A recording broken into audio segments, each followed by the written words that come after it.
simply were not there. And so the catacombs, again, that's debated. And even if the catacombs, and I grant that the catacombs are prayers, if I grant it, I don't think they are. And if I grant the liturgies, these liturgies and these catacombs are pushing third century. If I'm granting that these are prayers, right? And so the issue at hand now becomes is a third century development, is a third century development now something that we can say it's a first, second century evidence that it proves first and second century?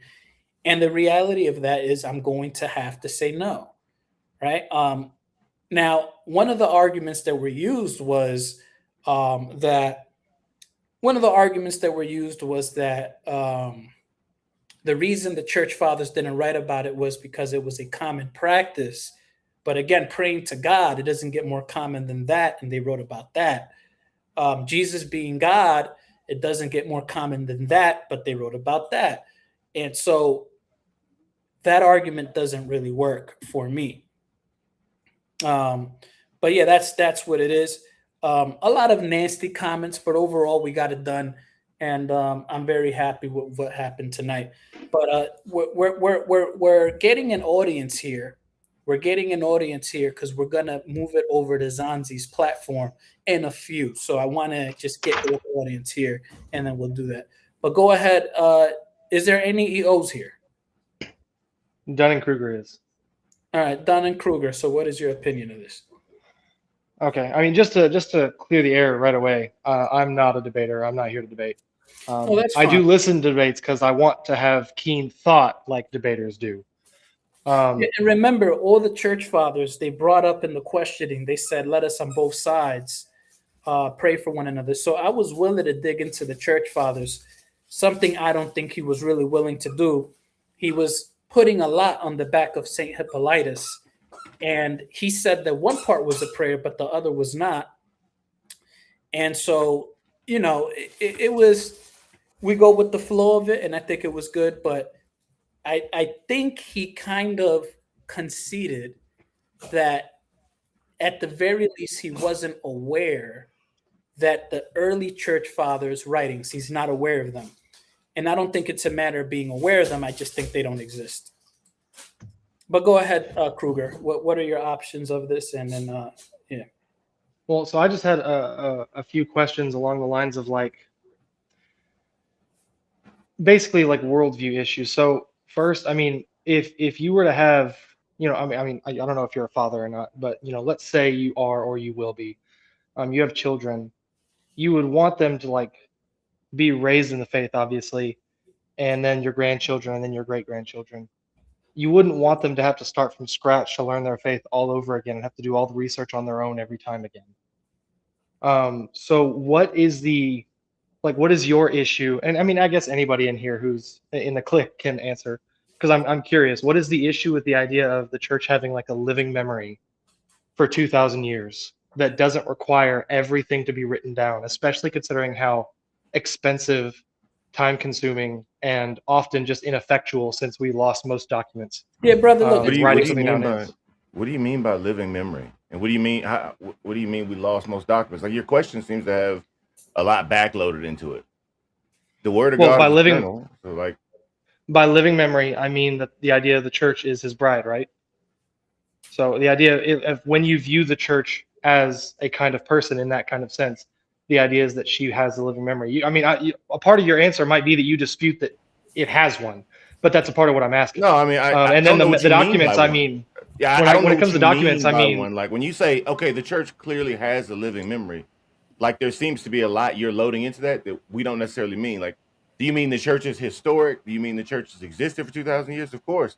But like the phrase living memory seems to have some sort of distinction let, or thing let in me it let loaded me in there. I address don't know. this. Yeah, let me address this real quick.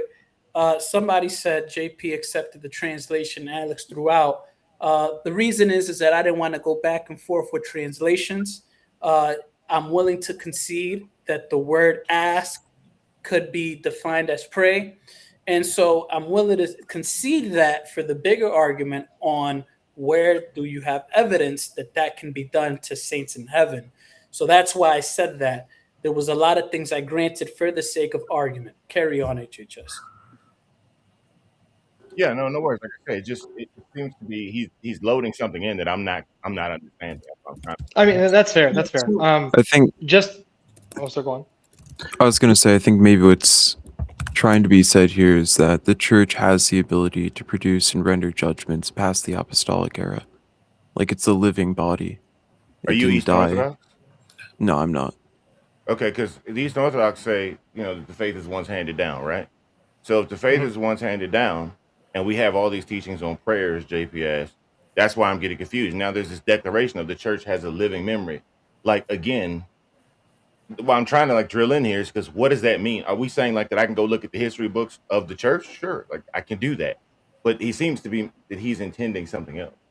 I am. What I mean by that is basically, so the idea of the church herself having a memory that goes beyond the individual members of the church having to kind of like go and look things up over and over. Basically, that the church tradition can be handed down and be a living memory in the same sense that you have a memory of your life. How would All I the how would cells in your I body that have died do not have a memory of your how life. do I but you verify have this a memory living of your life. memory? Well, I'm not here to debate, so I'm not here for No, you to I'm question me asking. on that. I just want to understand. Wait. I didn't debate you. I'm literally asking a question. I just said, how do I verify that? I mean, I don't know how to verify it. I came to the Orthodox Church through experience of God, so I didn't come to it through like the super head games that a lot of the Ortho I'm kind not of even thing playing a head has. game. You see, I don't know if you understand like what you're baking in the statements. This is why I'm asking the question. I'm not You're saying saying, you're playing a head game. I'm saying I didn't come okay. through it intellectually. What I'm trying to state is clearly this, right? You're saying the church has this living memory of these things that seem to be in tradition. So I assume none of us are just going to, at least I hope, none of us are just going to take that as a statement and run with it. So if somebody goes, "Hey man, we do this because of tradition." So like, can I find this tradition somewhere, or do I just take everybody at their word? Well, I mean, so to take, for example, one thing that basically all Christians get along on is, aside from the strict canonicity, is just that there is a canon of scriptures. I would say that that would be regarded as a living memory from basically all Christian standpoints that the church has held on to and remembers. That's not actually okay. So now we have another problem of accuracy, right? Everybody has a declared canon except for the East, as far as I know. The Orientals have different ones, right? But the Well, I East mean, we doesn't have a have declared one. canon, but it's open. It's not closed. No, how do you have a declared open canon? Like I don't even know if so that's actually. so declared means they do have a specific list. Open means that that they can add to it, whereas a closed canon means we're not going to be adding to it. They don't have a specific list though. It's different amongst the groups. I love the Eastern Orthodox canon, the issues. There is no specific canon in the Eastern Orthodox Church. That's a statement that's not factually accurate. I think that we as Protestants have a little bit too rigid idea about canon. You think God's word, our ideas of God's word is rigid, and that's problematic? What I think is that when we look through history, what we find is that what's God's word is a little bit more fuzzy than we'd like to admit. It's not nearly as black and white. What's your And what denomination? happens is that the Protestant canon is very strict on the gray side of things, and then you have other canons that they include things that are perhaps a little bit more gray. I don't know what process you're talking about. Number one, what's your denomination? Number two. All right. Well, I don't want to be here. Hold on. I don't want to. Dunning-Kruger, you made your point, so just give me a moment. Is there any other EOs here? Well, I mean, to be fair, I didn't have a point. I'm not EO, okay. but I'm an inquirer. Okay, so any questions on what I said? Now, I know a lot of you guys, to be fair, you might not want to debate, and that's okay, but is there any questions on what you want to... I have a few questions. Yeah, go ahead. Yeah, I mean, I was gonna say, right, you know, my major, well, I got kind of two questions. The first one is, as far as I'm aware, do you know Greek or Latin? I have a concordance I look at, but I'm not fluent, no. I don't know if anybody. Sure. else So, is like, here. if someone gave you a Greek text, you wouldn't be able to read it.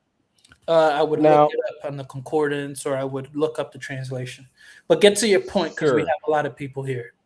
Sure, right. Well, when you say that these things are not in accordance with the patristic consensus, the vast majority of the patristic corpus hasn't been translated into That's not English. true. Most of it It has. absolutely is true. No, it's No, not, no, right? most of it has. And even if you're going to argue and say that most of the things haven't been translated to Latin, based on what we do Yeah, have, I mean, the vast majority of even brother, St. look, Augustine's Scorpio, work look, has not been Scorpio, translated into Scorpio, English. look. So, This is why this looks bad for you. What you're telling me is what you do have is not enough, and you need to potentially no, translate what I'm more. saying is that when you claim to know something is the patristic consensus, you can't make that claim Okay, unless So you wait, hold on, actually, JP, hold 1 second, JP, hold on. Can any unless you church know make the that claim? original Then? Wait, can languages. any church make that claim? Yes, the Orthodox Church can make that claim because they So, speak the original is languages the that Orthodox the Church Bible the was only written people who in. speak the Greek language? I mean, no, obviously not. So then they're not the only ones that can make the claim, right? Because that's your main issue. Well, sure. So the other apostolic churches, right, all Wait, agree. can Protestants who speak Greek, can they make claims? I mean, I don't know why you're getting worked up, but I'm not getting as worked out. far I'm as asking I'm you a simple question. aware, so as far as I'm aware, right, when someone's making the claim that XYZ is not in accordance with the patristic corpus, it's incumbent upon them to actually be familiar with what the. Can you tell me the church father writings we do have, some of the best translations, were they done by Protestants? I mean, who translated the texts, I think, is not really particularly relevant. And again, just because certain translations have been done by Protestants, I mean, these are, I mean, yeah, again, all right, Scipio, Was he hold on, tracking hold his on. own argument? Like, We I don't have know. to move on because there's quite a few people here. So Scipio, thank you for coming, my brother. His argument is essentially I can't say the consensus because the rest hasn't been translated. But he said his church could, which is Yeah. weird. That's why I was. Which is weird. I get it, but again, I'm gonna debate what we do have, not what we potentially. It's will. also problematic because the Orthodox don't define sensus fidelium in that way. So even if you had every other work, it wouldn't matter. But my question was about you kept in the debate referring to how, oh, okay, well, you guys believe it's salvific, normative, dogmatic.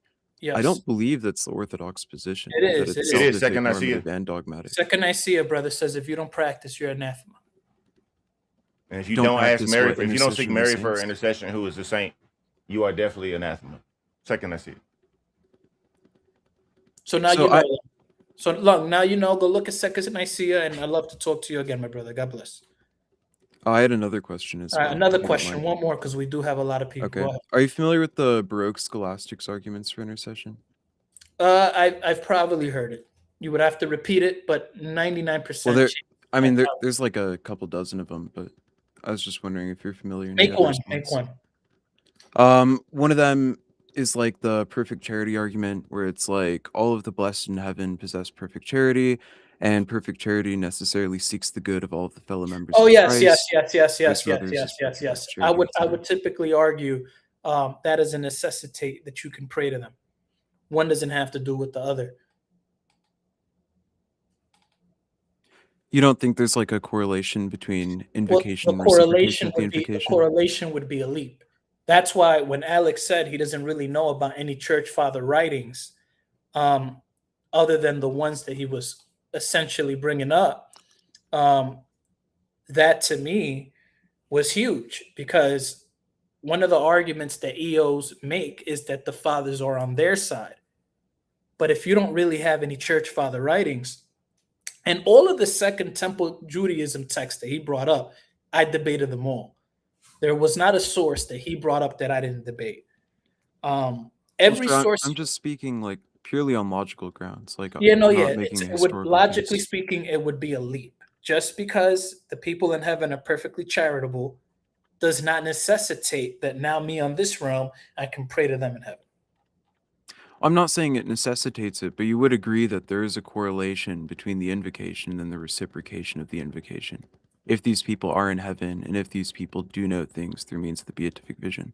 If they know, well, how much they know, biblically speaking, again, that I'm going to keep saying this over and over, that is up for debate.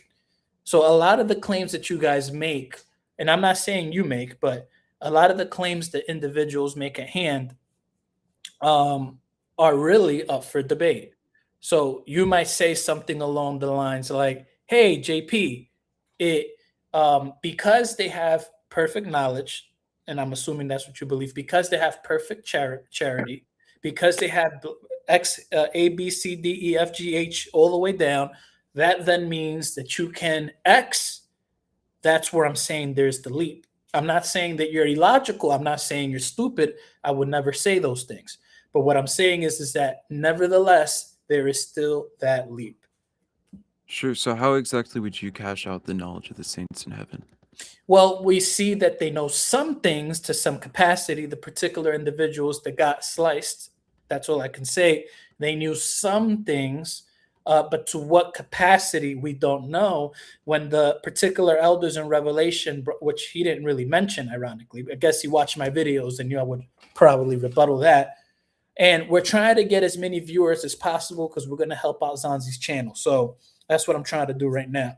But so the particular saints that do have prayers of saints, they were never prayed to. They were in some participation thing. And so therefore, when we get to that particular biblical examples, we just don't see anything there.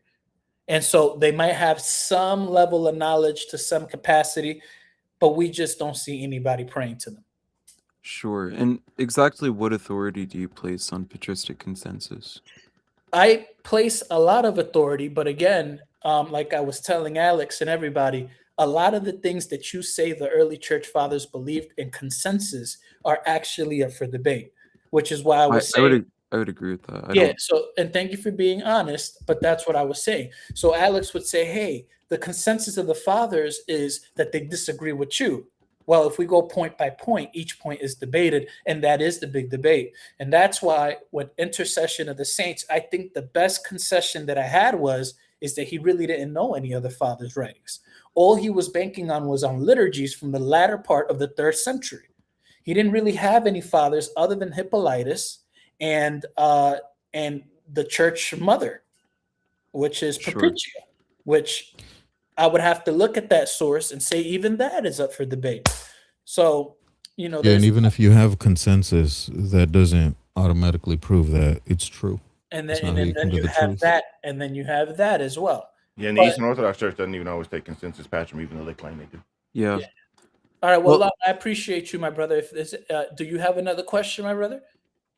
Just one more. I was just going to say, okay, if it could be demonstrated, if it could be demonstrated from the fathers that the consensus opinion was the mode of knowledge the saints had in heaven would allow them to know the petitions that those make on earth, would that be sufficient? And that's no, well, that there's a lot baked into that. You can't make a claim of a yes or no until you have the evidence laid out. I don't even know if that's a fair question, right? Because that's what I'm saying. I didn't ask for a yes or no. I was just asking if it would be sufficient in his view. No, that's what I'm saying. Would it be sufficient entails a yes or no. Like, would that be sufficient? Yes, it would be sufficient, or no, it would not be sufficient.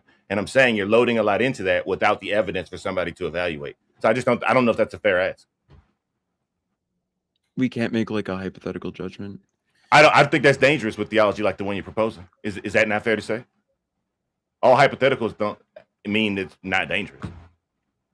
Long, thank you for coming in, my brother. Long, thank you for coming in. Feel free to come back at some point. All right, my brother. God bless you. Thank you for coming. God bless you. All right. I know some of you fellas here are Protestants. I want to give you a quick review. Of course, I'm going to probably be here another 9 minutes or so, and then we're going to all go over to Zanzi's channel. But Legend, we'll let you cook in a moment. Orthodox cross, man. What do you believe, brother? I mean, obviously you're Orthodox, but what would you like to say?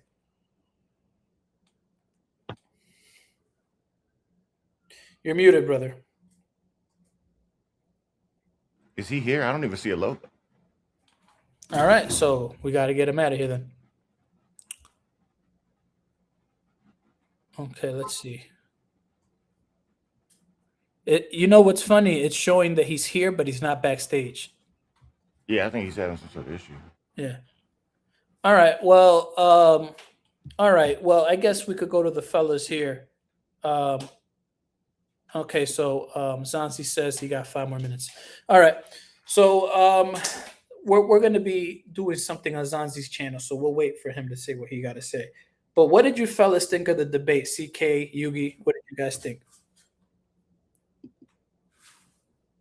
I'll let You that know, brother CK I go want to first. say I like that you held your composure, JP, and that you saw a big contrast with some of the times where he started getting riled up and losing control Yeah, no, from definitely the for sure. arguments. Definitely for sure. Now, did you guys like my responses to the Second Temple Judaism claims? Did you guys like my responses to that?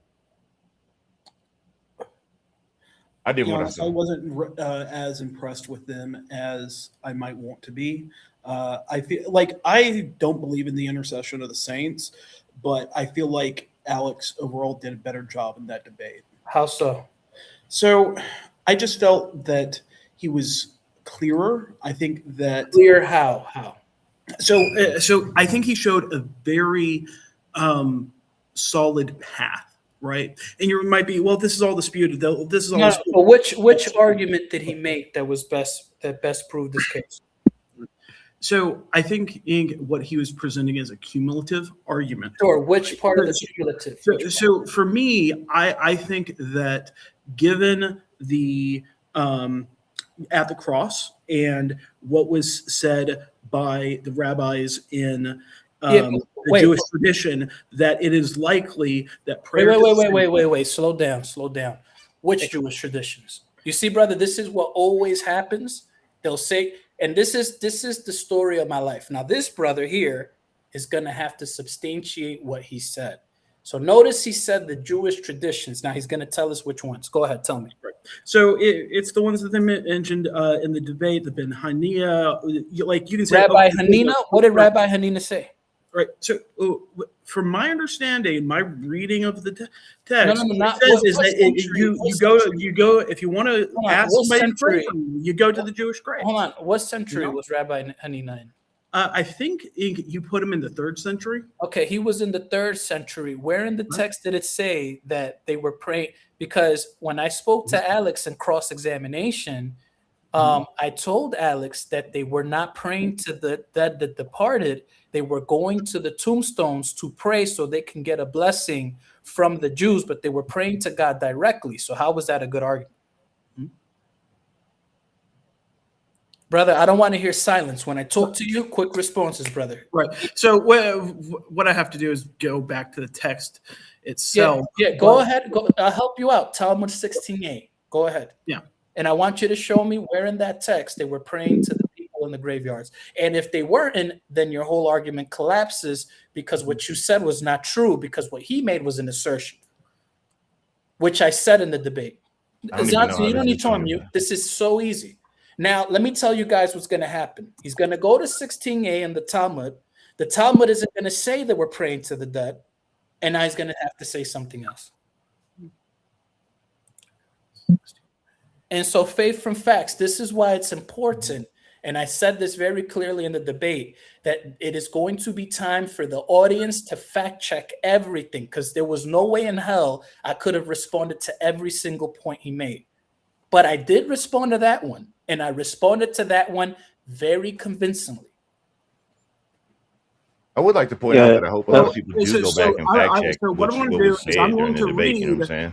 read what is said in 16a. Yeah, Okay? and The believe me. Gemara further asks, okay, and why do they go out to the cemetery on fast day? Oh, brother, read it to yourself, and then when you get to the part where they were literally invoking the dead. I think this entire thing is No. Yeah, Read it to yourself, and when you get to the part where they're invoking the dead, unmute yourself. Those are my. This guy's never read it. Yeah, he's no. never. I have read it. Okay, so what when I you want read is it, I want to put the evidence faith and out there. facts. We're not going to Okay. hear you reading this for 40 minutes. You're going to read it for yourself. You're going to mute yourself, and then you're going to unmute when you find the part where they were praying to the dead. Okay. However, if they go to the cemetery for However, the deceased, Now it's for however. mercy on their Now it's behalf, however. they should visit. Oh, man. Now it's however. So you see what these guys do, right? So they go in the Talmud. I told him read it to himself. He started panicking. And then I go, you can speak again when the text says they were praying to the dead. Do you know why he started manifesting? Because the text doesn't say that. He was never going to find it. Did you catch what he actually said that he disproved himself on immediately? He said you can see a perfect trail of this, and then he jumped to the 3rd century. I'm sorry, I don't mean to laugh. I'm sorry. Real quick. Yo, chat. Hey, fellas, keep it a buck. I was on the road. I didn't watch. How did JP do? He did decent. He did fine from what I saw. I missed some of it.